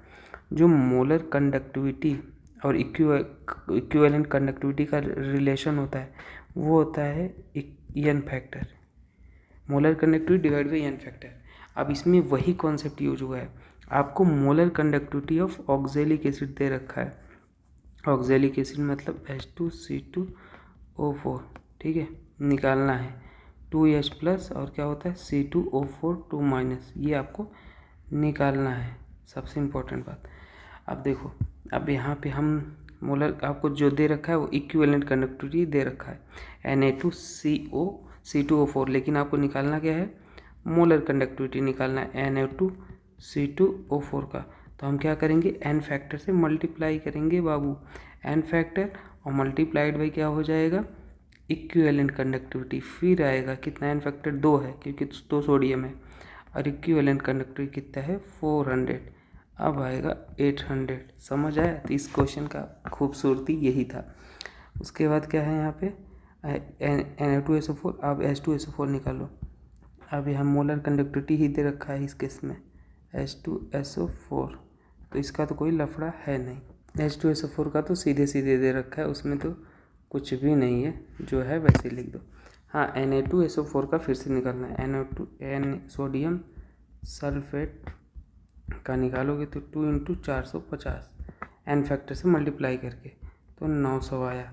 अब जाके अगर आप निकालोगे molar conductivity of oxalic acid H2C2O4, तो आप क्या करोगे पता है, सबसे पहले मोलर कंडक्टिविटी ऑफ Na2C2O4 करोगे, और उसके बाद मोलर कंडक्टिविटी ऑफ H2SO4 करोगे, उसके बाद minus molar conductivity of Na2SO4 करोगे। ये अपने पास 800, 700 माइनस 900, ये अपने पास हो जाएगा 600 आंसर। ठीक है, तो ऐसे आएगा। तो ये था सब खास बात, इसको याद रख लेना तो आपको दिक्कत नहीं होगा। ठीक है, चलो ये देख लेते हैं। इसमें क्या बोला है, in the reaction using their, तो इसमें वैल्यू सब्सटीट्यूट करनी थी, सब कुछ दे रखा था, कर लो भाई। 0.0591/2 हो जाएगा, और ये अपने पास आप लॉग उसकी वैल्यू निकालोगे पूरा, तो ये अपने पास क्वोशंट मतलब आ जाएगा पूरा सॉल्व करने पे, log 0.1, तो ये आप सॉल्व कर लो।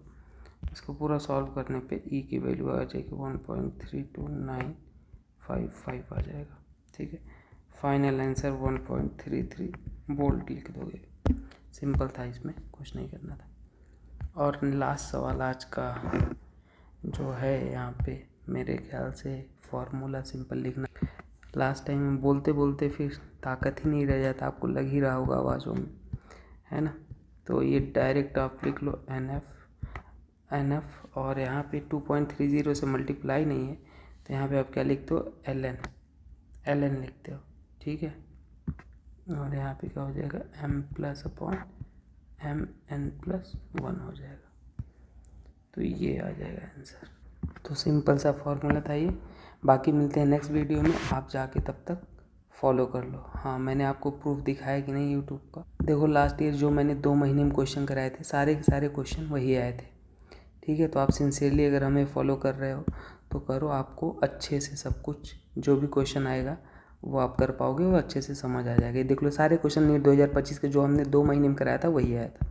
ठीक है, बाकी सभी चैप्टर के क्लासिक 1 शॉट है, हमने 5, 7, 10 किताबों को एक जगह ला के रख दिया है। सारे वैरायटी प्रॉब्लम होते हैं, क्लासिक 1 शॉर्ट का लेक्चर देखो, टॉप 50 सुपर 45 तो चल ही रहा है, आप उसको फॉलो करो, डेफिनेटली अच्छा स्कोर करोगे। और मेंटरशिप ग्रुप आप ज्वाइन कर लो फटाफट, लिंक डिस्क्रिप्शन में है, व्हाट्सअप टेलीग्राम सब, वहाँ मैसेज करोगे पर्सनली तो हम आपको बताएंगे कैसे। हर संडे टेस्ट होता है, टेस्ट में 180 आउट ऑफ 180 बच्चे स्कोर कर रहे हैं, बहुत ज़्यादा है ना, 150 160 ही होते हैं। और हमारा जेई का पेपर होता है, तो आप जल्दी से ज्वाइन कर लो अगर नीट में अच्छा स्कोर करना चाहते हो तो। ठीक है, थैंक यू।